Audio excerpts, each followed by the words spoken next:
Good morning! Wala pa man kaming maayos na tulog pagkatapos sa mga trabaho namin sa Maynila. Dumiretso kaagad kami dito sa Cavite. Bago ulit kami umuwi mamayang hapon, may dadaanan kaming office para mag-inquire. Alam nyo, kaya kami trabaho ng trabaho ay dahil meron din kaming pinag-iipunan. Isa na tong ipapakita ko sa inyo. Pangarap din kasi namin magkaroon ng lupa malapit dito sa syudad, sa Maynila. Madalas kasi ng mga trabaho namin sa Maynila nga nagaganap. Alam nyo naman, open ako sa inyo pagdating sa mga investments. Hindi naman para mag-show off, hindi para na rin maka-inspire na dapat sa investment na pupunta yung mga pinaghihirapang pera. Sa Indang Cavite nga pala yung pupuntahan namin. May nakausap kasi akong broker at dito nga located yung binibentang lupa. Nung nakita ko nga yung pictures, ganong lugar nga yung hinahanap namin. Bago pa man kami makarating sa office, nagpabango muna ako. Buti na lang may dala ko sa sasakyan. Ito yung murang pabangong ginagamit ko, yung Honey Loli. Wala kasi tong alcohol. Sobrang refreshing lang ng amoy at kahit na mura, nagtatagal talaga siya. Very nostalgic yung mga scents, especially itong Garden Honeydew. Saktong-sakto lang yung sweetness, pero for sure maa-addict ka. Finally, nakarating na kami dito sa office. Hindi pala available yung broker namin ngayon, pero sabi niya naka-endorse na raw kami. At mukhang may kasabayan nga rin kami mag-i-inquire sa office. Pagpasok namin dito, sinalubong kami kaagad ng staff. At dahil broker yung kausap ko, dito ko lang nalaman na True Vine Realty Development pala sila. So dito palang mai-introduce sa akin lahat-lahat at masasagot lahat ng mga katanungan ko. Actually, hindi naman ganun kalakihan yung gusto naming lupa. I mean, depende kung saan papasok ang budget. So habang hinahanda nila yung mga materials, may sign pa ako nabasa dito sa table. And yes, nagpapaka-wise talaga kami sa mga investments. Heto na nga at pinapakita na sa amin yung mga available na slots. Sobrang luwang pala ng mga dine-develop nilang lupa. Residential farm lots pa lang ino-offer nila. Sabi ko nga sa inyo, perfect para sa amin yung mga ganito. Gusto talaga namin yung mga mapuno, yung presko yung hangin, magandang tayuan ng mga rest house. Kumbaga, perfect for relaxation. Pinapakita na nga sa akin yan yung magiging computation. Syempre, inaaral ko talaga lahat. At puro nga ako tanong dyan. Syempre naman din, hindi pa namin kaya yan i-full payment. Pero as much as possible, ayoko rin patagalin yung paghuhulog. Kaya tinitingnan ko kung ilang months namin mabubuo. Actually, inquire nga lang dapat.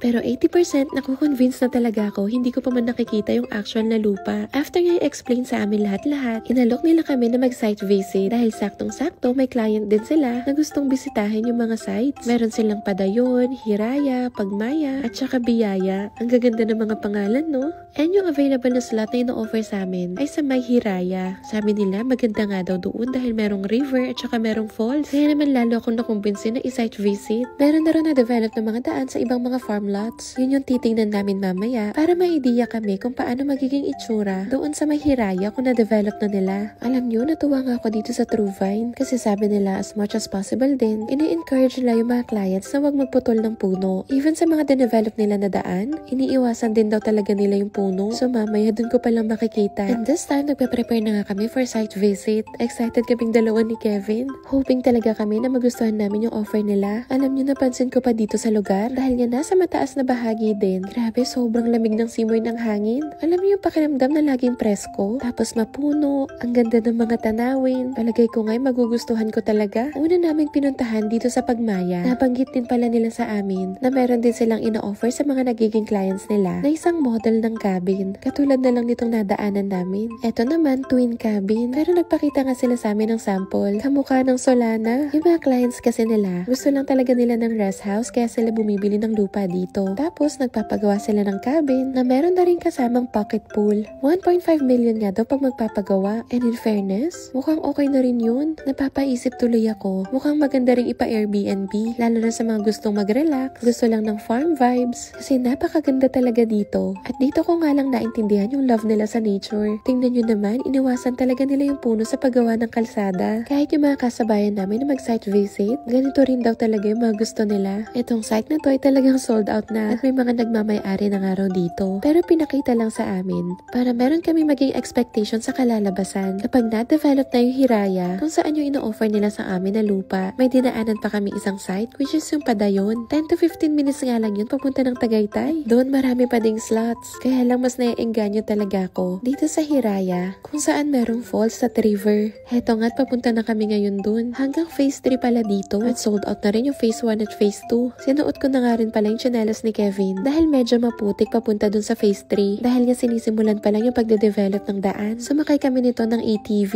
Hindi naman masyadong malayo pero gaya nga ng sabi ko, maputik. Pinakita nila sa amin yung phase 1 at phase 2 ng Hiraya na mabilis nga lang daw nilang nabenta dahil nga naman sobrang ganda ng location at yung available na nga lang yung phase 3 kung saan kami mamimili kung sakali. Sobrang nag-enjoy naman kami dito sa ATV at ilang sandali pa nga lang ay nakarating na rin kami. Napapansin ko rin na palamig na nga rin ng palamig dahil sobrang daming puno, mga manggang namumunga, kung ano mismo yung ini-imagine ko. Eksaktong-eksakto sa nakikita ko ngayon. Sabi sa amin by next year, fully developed na nga daw yung mga daan. Marami din daw kasi talagang kumukuha sa kanila and eventually masosold out na rin tong phase 3 and nakarating na nga tayo dito. Grabe yung view. Overlooking talaga sa kabundukan. Parehong-pareho lang ng sa amin. Sabi ko, dalhin nila kami kung saan may river tsaka falls na view. Dahil kako parang dun nga yung gusto ko. And ayan na nga kung saan kami nakatayo. Tanaw na tanaw namin yung ilog. Magde-develop daw sila ng daan papunta dyan para sa mga gustong magpunta at maligo. Kapag hindi nga raw maulan ay sobrang linaw niya. Kagabi kasi umulan daw dito kaya ganyan yung kulay. Tapos sa may bandang baba ay magde-develop pa sila ng campsite. Grabe, sobrang na-inlove talaga ako nung nakita ko yung view. At dyan kung saan ako nakatayo,